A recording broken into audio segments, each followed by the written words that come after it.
네, 1주차 세 번째 데이터 분석 입문 2 가설 검정 복습의 마지막 시간을 진행을 하도록 하겠습니다. 여러분들 앞서 두 번째 시간에 이제 마지막 부분은 그런 얘기들을 했잖아요. 우리가 검증을 하는 데 있어서 양쪽 방향에 관심을 두고 있느냐, 양측 검정, 한쪽 방향에 관심을 두고 있느냐, 이제 단측 검정, 그런 부분들을 이야기를 했습니다. 또한 가설 검증에서 중요한 개념이 이제 유의 수준이라고 하는 건데요. 영어로 뭐 시그니피컨스 레벨, 기호로는 알파, 여러분들 많이 봤을 겁니다. 또는 다른 말로 제1종 오류 이런 거죠. 그래서 어느 정도 증거가 되면은 유의할 거라고 판단하는 어떤 기준을 두는 거죠. 기준을 그래서 뭐 5% 유의 수준, 알파 이코로 0.05, 1% 유의 수준, 또는 뭐 10% 유의 수준 이런 걸 두잖아요. 0.05라고 하는 유의 수준은 95% 신뢰 수준에 해당되는 거로 보면 되고요. 0.01, 즉 1% 유의 수준은 99% 신뢰 수준으로 생각을 하면 됩니다. 즉 우리가 생각을 할 때 이런 거죠. 귀무가설이 참이에요. 근데도 불구하고 일단 어떤 경계를 넘어가면은 우리가 귀무가설을 기각을 합니다. 즉 연구자의 주장을 받아들이는 거죠. 그럴 가능성의 오류가 아무리 커도 5%는 넘어가지 않게 하겠다 이런 의미거든요. 그러니까 5%의 오류가 넘어가는 것보다는 그 연구자의 주장을 인정해 주는 게 더 현명하다 이런 판단이라고 보면 됩니다. 그래서 실제로 귀무가설 차이가 없다. 근데 그걸 잘못 결론 내릴 확률의 뭐 최대값이다. 가장 큰 위험이다. 뭐 이런 정도 보면 됩니다. 두 번째 제2종 오류 타입 2 오류라고 하는 것은 대립가설이 맞는 거예요. 그러니까 연구자가 주장하는 게 맞는데 이를 기각하고 연구자의 그 주장을 인정을 안 하는 거죠. 즉 H1이 참일 때 이를 기각해서 귀무가설을 그대로 두게 되는 경우인데요. 그런 경우를 우리가 이제 제2종 오류라고 합니다. 그래서 보통 우리가 유의 수준 1, 제1종 오류가 중요하니까 그거를 고정시켜 놓고 제2종 오류가 최소가 되는, 즉 1-베타라고 하는 검정력이 제일 최대가 되는 그런 검정을 우리가 선택을 하죠. 다음 페이지로 갈게요. 이것을 이제 표로 여러분들 나타내 보면요. 거기 나와 있습니다. 세로에 있는 게 실제 모습이고 가로가 의사결정이라고 돼 있잖아요. 그래서 기무가설이 참일 때 기무가설을 채택하면 올바른 결정이다. 1-알파. 기무가설이 참인데 기무가설을 기각한다. 그런 경우 이제 제1종 오류 유의 수준이라는 거고요.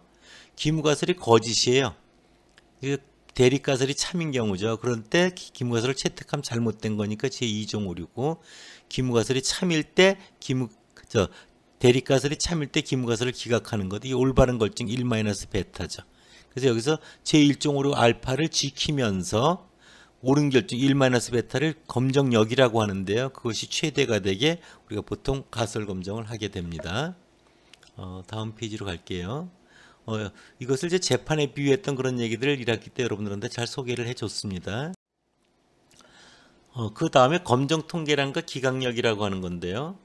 검정 통계량이라는 것은 이제 귀무가설이 있고 대립가설이 있잖아요. 그런 것들을 어느 것을 우리가 선택해야 되는가 하는 기준이 되는 거죠. 거기 예를 보면 귀무가설이 모집단의 평균이 15라고 돼 있잖아요. 대립가설은 모집단의 평균이 15보다 크다 이렇게 돼 있잖아요. 모집단의 평균을 판단하는 데 있어서 데이터를 통해서 확인하는 것은 뭐예요? 뽑은 것의 평균이죠. 그래서 X바를 검정 통계량으로 이용할 수 있는 겁니다. 근데 대립가설을 보면 모집단의 평균이 15보다 크다라고 했으니까, 즉 뽑은 것의 평균값이 일정 15보다 크면 클수록 대립가설을 지지하는 증거가 되잖아요. 그렇게 바라보는 게 검정 통계량이다. 그래서 우리가 어느 정도 이상이면은 바로 귀무가설을 기각할 것인가, 그 영역을 우리가 기각력이라고 표현하고, 그 자료에 보면은 맨 아래에 뽑은 것의 평균이 C보다 크거나 같다 해서 그 C를 정해주면 되는 거죠. 그 다음에 아주 여러분들 소프트웨어에서 제공해주기 때문에 우리가 주로 이용하는 유의 확률이라고 하는 거예요. 다른 말로 P값이라고도 하죠. 귀무가설이 참이라는 가정하에서 우리가 얻어진 결과가 얼마나 이 귀무가설에 그 반하는 사건인가, 그 확률을 계산하는데요. P값이 작다라고 하는 것은 정말 나오기 어려운 일인 거거든요. 그런 일이 관찰되었다 그랬을 때는 남과 차이가 없다라고 하는 것에 배치되는 강한 증거가 되는 거거든요. 그래서 그 값이 작으면 작을수록 굉장히 대립가설을 지지하는 연구자의 주장을 인정하는 그런 증거가 되는 거죠. 그래서 극단적인 그 어느 이상이 될 확률을 계산하기 때문에 꼬리 확률이라고 하는 거고요. 여러분들은 보통 그래서 P 값이 유의수 정해져 있는 수준, 유의수준이 0.05라고 하면 뭐예요? 좀 이해를 돕는다고 하면 100명이 시험을 봤을 때 5명 정도 안에 들면 남보다 시험을 잘 봤다라고 인정해 줄게 이런 거죠. 근데 P 값을 계산했더니 0.01이 나오면 뭐예요? 100명 중에 1등 한 거거든요. 그래서 유의수준보다 P 값이 작으면 귀무가설을 기각하고 그 주장을 인정해주고 반대면 귀무가설을 이제 기각할 수 없게 되는 그런 거죠. 다음 페이지로 가볼게요. 앞서 한 우리가 비타민 C 실험을 통해서 생각을 해보면 이런 거죠. 우리가 귀무가설이 옳다는 가정하에서 이제 확률을 계산하잖아요. 그럴 때 그 계산한 것이 뭐냐면은 이런 거잖아요. 8% 차이가 났었잖아요. 그래서 8% 이상 차이가 날 확률이 얼마나 되는가 이런 걸 이제 계산을 해보잖아요. 다음 페이지로 가보겠습니다. 그랬더니 그걸 계산했더니 0.01이 나온 거였죠. 그치? 0.01이 나왔어요. 즉 0.01이 나왔다라는 건 굉장히 나오기 어려운 일이 일어났다 이런 거잖아요. 그렇죠? 그래서 그것이 작으면 작을수록 비타민C가 감기 예방에 효과가 있다는 강한 증거가 되는 거니까 그런 측면에서 통계적으로 유의하다 이런 결론을 내린 거죠. 여러 번 반복된 얘기인 것 같아서 제가 간략하게 이야기하고 지나갑니다. 예를 여러분들 한번 보면서 가설 검정을 다시 한번 정리를 하길 바래요. 슬라이드 지금 8쪽에 있는데 보세요. 모집단의 평균 뮤에 대한 겁니다. 모집단의 평균 뮤에 대해서 정규 분포를 가정하는 경우에요. 즉 정규 분포를 따는 모집단으로부터 표본 N개를 뽑았다. 모집단의 분산이 알려져 있는 경우 이런 경우는 드물죠. 이론적으로는. 그래서 Z 검정을 통해서 할 수 있다 이런 거죠. 루트 n분의 시그마 x 바 마이너스 뮤라고 하는 정규 검정을 하는 거고요. 모분산을 모를 때는 시그마 대신에 S로 대체하죠. 그렇죠? 표본의 크기가 작을 때도 마찬가지고요. 그럴 때 이제 T 검정은 X바 마이너스 뮤 나누기 루트 n분의 S로 되어 있죠. S 뽑은 것의 표준 편차. 이것이 디폴트입니다. 자동이죠. 왜냐하면 모수를 모르는 게 일반적인 경우니까요. 자, 다음 페이지로 가볼게요. 예를 보도록 할게요. 모분산이 알려져 있는 경우 그래서 이 경우는 시민단체에서 포장용지에 적혀있는 용량을 이야기를 했어요. 150g이 실제 용량과 다른가 이렇게 다르다는 건 작아도 다른 거고 커도 다른 거니까 양쪽 방향에 관심이 있다는 걸 볼 수 있고요. 수 20개를 표본을 뽑은 결과라고 합니다. 그리고 거기에 보면 세 번째 줄 우측에 모 표준 편차 시그마가 2g이라고 알려져 있다 이렇게 되어 있는데 현실에서는 그런 경우는 없습니다. 모수이기 때문에. 그래서 용량이 다른지를 5%에서 검증해 보자. 자료가 있어요. 가설 검증을 어떻게 했나 한번 살펴보겠습니다. 첫 번째, 기무가설하고 대립가설을 세웠죠. 기무가설은 뭐예요? 기존과 차이가 없는 용량은 150g이다. 이런 거고요. 대립가설은 주장하는 거는 150g과 다르다 하니까 그 등호에 이렇게 짝대기 돼서 양측 방향에 표시를 해놨습니다. 유의수준은 0.05에서 하라고 돼 있고요. 시그마를 아니까 검정통계랑 젯을 통해서 X바는 거기 있는 데이터를 20개 다 더해서 20으로 나누면 뽑은 것의 평균 149.5가 나옵니다. 마이너스 뮤는 귀무가설일 때 뮤는 150이죠. 나누기. 시그마는 2라고 했고요.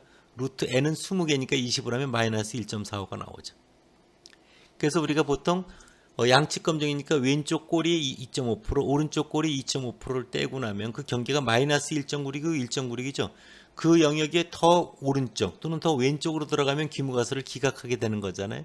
근데 마이너스 1.45는 그렇게 마이너스 1.96보다 더 왼쪽에 있질 않죠. 그 귀무가설을 기각할 수가 없습니다. 기각력에 못 들어가니까. 귀무가설을 그대로 유지시켜주는 거죠. 그래서 결론은 표본으로부터 붙은 결과를 근거로 보면 포장용지에 적혀있는 용량이 실제 용량과 차이가 있다고 말할 수는 없다. 그만한 충분한 근거는 되지 않는다. 이렇게 여러분들 볼 수 있는 겁니다. 다음 페이지로 가볼게요. 이번에는 이제 모분산이 알려지지 않은 경우에요. 이게 일반적입니다. A자동차에서 리터당 20km 이상을 주행할 수 있다고 돼 있어요. 10대를 뽑아서 해봤습니다. 회사 주장이 옳은지 5% 유의 수준에서 검증하려고 해요. 거기 자료가 10개 주어져 있습니다. 검정 절차로 보면 기무가설은 다른 회사와 차이가 없는 거죠. 뮤 이꼬르 20km 주행한다는 거죠. 대립가설은 20km 이상을 주행한다라고 A 정책에서 주장하는 거죠. 그래서 뮤가 20보다 크다 이런 거죠. 큰 쪽에 관심을 두고 있는 단측 검정입니다. 유의수준 0.05고요. T는 X바, 즉 10개 자료 다 더해서 10으로 나누면 20.7이 나오고요. 기무가설 하에서 뮤는 20입니다. 나누기 루트 n의 n은 10개 자료고요. S는 위에 주어진 자료에 대한 표준 편차를 구해보면 1.47이 나옵니다. 그래서 1.506이 나오고요. 이것의 T분포는 자유도가 n 빼기 1, 10 빼기 1해서 9가 되고요. 오른쪽 꼬리에 5%가 되는 그 경계값이 1.83인데 1.83을 넘어가지 못하죠. 기각력에 들어가지 못하는 걸 볼 수 있습니다. 그래서 기무가설을 기각할 수가 없고 기무가설을 유지해주는 채택하게 되는 겁니다. 그래서 리터당 20km성을 주행한다라고 말할 수는 없다. 그런 근거는 충분히 되지 못한다. 이런 거죠. 비율에 대한 검정의 얘기입니다. 비율에 대한 검정의 얘기를 여러분들 보면요. 비율은 이제 뭐 불량률 또는 찬성률, 뭐 지지율 이런 비율이죠. 그래서 이럴 경우도 표본 크기가 충분히 큰 경우 보통 이제 n 하고 p를 곱해서 5보다 크거나 같다 또는 n에다 1-p를 곱해서 5보다 크거나 같다면 정규성 검정으로 근사하는데 충분하다 이런 표현을 씁니다. 젯은 뽑은 것의 비율 p바 마이너스 p 나누기 루트 n분의 p 1-p죠. 이럴 경우 표본 크기가 크지 않은 경우는 이항 분포를 이용해서 불량이냐 아니냐 이런 거죠. 정확하게 확률을 계산할 수 있습니다. 그래서 이그젝 테스트 같은 걸 통해서 하고요. 모비율에 대한 검정 절차에서 가설 검정, 뭐 유의 수준 이런 단계는 동일합니다. 일반적인 검정 절차와 같이. 다음 페이지로 가볼게요. 예를 한번 보도록 하겠습니다. 비율에 대한 예입니다. 어느 회사의 제품에 대한 불량률이 15%래요. P 이꼬르 0.15라는 뜻이죠. 불량률을 줄이기 위해라는 게 되게 중요하죠. 새로 400개를 뽑아서 조사했어요. N이 400이고요. 불량이 X가 54개 발견됐어요. 불량률이 종전에 비해 낮아졌다고 할 수 있는지 유의수준 5%에서 검정해보자 이런 거잖아요. 기무가설은 P가 0.15입니다. 대립가설은 0.15보다 작아요. 낮아졌다고 하니까 단측 방향 0.15보다 작아졌다 이거죠. 유의수준 알파는 0.05고요. 검정 통계란 거기 보면 P바는 뭐예요? 400분의 54, 0.135가 나온 겁니다. 기무가설에서 P는 0.15고요. 분모를 보면요. P가 0.15, 1-P가 10 빼기 0.15 나누기 400입니다. 그래서 마이너스 0.84가 됐고요. 그것은 우리가 마이너스 1.64보다 더 왼쪽으로 가지를 못하죠. 기각력에 못 들어갑니다. 그래서 기무가설을 기각할 수 없고 채택을 해야 되는, 즉 불량률이 종전보다 낮아졌다고 말할 수는 없다. 이런 결론을 내린 겁니다. 이런 것들을 여러분들 지금 평균에 대한 걸 해봤고요. 비율에 대한 걸 해봤는데 이것을 우리가 세스라고 하는 프로그램을 이용해서 1학기 때 한 걸 좀 복습하고 있는 겁니다. 여러분들 보면 단일 모집단에 대한 모평균 검정 T테스트예요. 데이터 이름을 CSI라고 줬죠. 세미콜론으로 닫아서 데이터 문이 끝났습니다. 인풋에서 자료 입력은 CSI, 소비자 만족도 지수 값이 올라가고요. 골뱅이 2개를 통해서 자료가 옆으로 쭉 입력된다는 걸 표시하고요. 인풋 문이 끝나서 세미콜론으로 닫았습니다. 라벨을 붙여서 CSI는 소비자 만족도 지수라고 하는 걸 알려줬고요. 카스문 세미콜론에서 자료 입력이 됐습니다. 세미콜론 닫아서 자료 입력이 끝났습니다. 런해서 세미콜론에서 데이터 스텝이 끝났습니다. 프락 검정을 하기 위해서 T테스트라고 하는 걸 했죠. T검정. 데이터는 세스 데이터 세트 이름은 위에 CSI고요.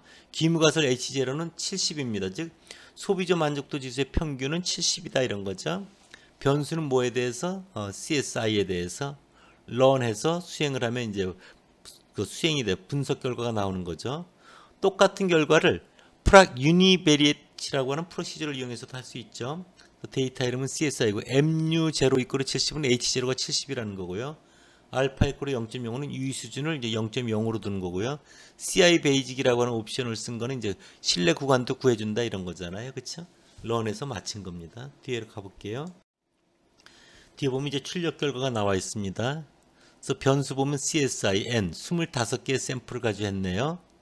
민 평균은 X바가 72.32, STD DB 표준 편차 S 이꼬르 11.6 이런 거죠. STD ERR 표준 오차는 루트 n분의 시그마, 즉 11.6 나누기 루트 25 하면 2.32가 나오죠. 이것을 표본 평균의 표준 오차라고 표현했죠, 여러분들. T 검정을 했습니다. CSI 자유도 24죠. 즉 n 빼기 1, 25 빼기 1에서 그렇고요. T 값은 이런 거죠. X바 72.32 마이너스 뮤 70 나누기 루트 n 25분의 시그마 11.6 하면 1.00 나옵니다. 그 옆에 PR 꺾기 절대값 T는 이제 유의확률 P 값이 나와 있죠. 0.3273 이렇게 나와 있습니다. 그 옆에는 이제 여러분들 비모수와 관련되는 검정인데 아직 안 봐도 됩니다. 근데 이 경우는 우리가 이제 소비자 만족도 평균이 70보다 좋아졌다고 할 수 있느냐 그러면은 우리가 여러분들 유의확률 값이 한쪽 방에 관심이 있으니까 반으로 쪼개서 봐야 되는 거죠. 그래서 결과를 여러분들 보면요. 15페이지에 설명되어 있습니다. CS에서는 프락 T-테스트를 이용하여 모집단의 평균에 대한 여러 가지 검정을 수행할 수 있고, 이 경우는 기무가설이 뮤가 70이고 대립가설은 뮤가 70 이상이라고 하는 단측 검정이었어요. 프락 T-테스트 명령문에 H0고 70으로 지정하면 되고요. 표본 평균 X바가 72.32, S가 11.6, 검정 통계량 값은 1 이렇게 됩니다. 표준 오차는 루트 n분의 S에서 2.32가 됐습니다. 경계값을 찾아보면요. 1.71인데 우리가 구한 값은 1.00이니까 넘어가지를 못하죠. 기무가설을 기각할 수가 없습니다. 그래서 단측 검정일 때 유의확률을 반으로 쪼개서 0.05보다 크므로 기무가설을 기각할 수 없고, 또한 신뢰 구간까지 출력되어 있는 걸 여러분들 확인할 수 있고요. 그 신뢰 구간 안에 평균이 70이 포함되고 있기 때문에 70에서 벗어나 있지 않은 차이가 있다는 말을 할 수 없는 걸 또한 확인할 수 있습니다. 다음 페이지로 갈게요. 이거는 비율과 관련되는 검정입니다. 비율과 관련되는 건 거기 보면 그 프로그램에 데이터 이퀄 GOODS라고 되어 있죠. 그렇죠? 굿. 인풋 해가지고 스테이트, 그것이 문자로 입력됐기 때문에 달러 표시고요. COUNT는 카운트고요. 예. 그다음 골뱅이 뒤에서 자료가 옆으로 입력됐습니다. 그래서 카즈문 해가지고 보면 푸어, 분량이 54개다 이런 거죠. 굿.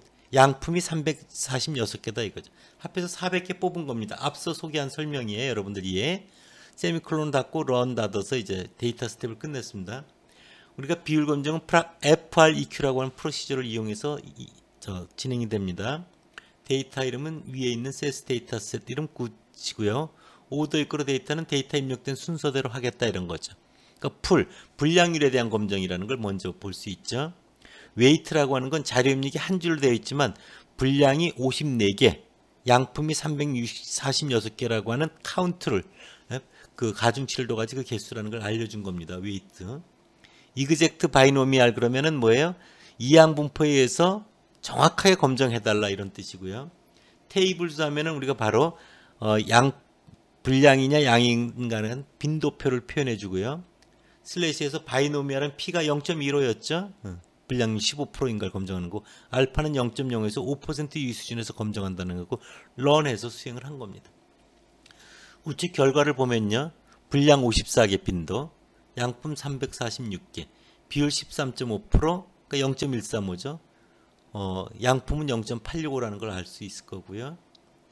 이에 따라서 여러분들 신뢰 구간에 하한하고 상한도 나와 있고요. 여기서 여러분들 낮아졌다고 할 수 있느냐니까 단측 검정이잖아요. 그렇죠?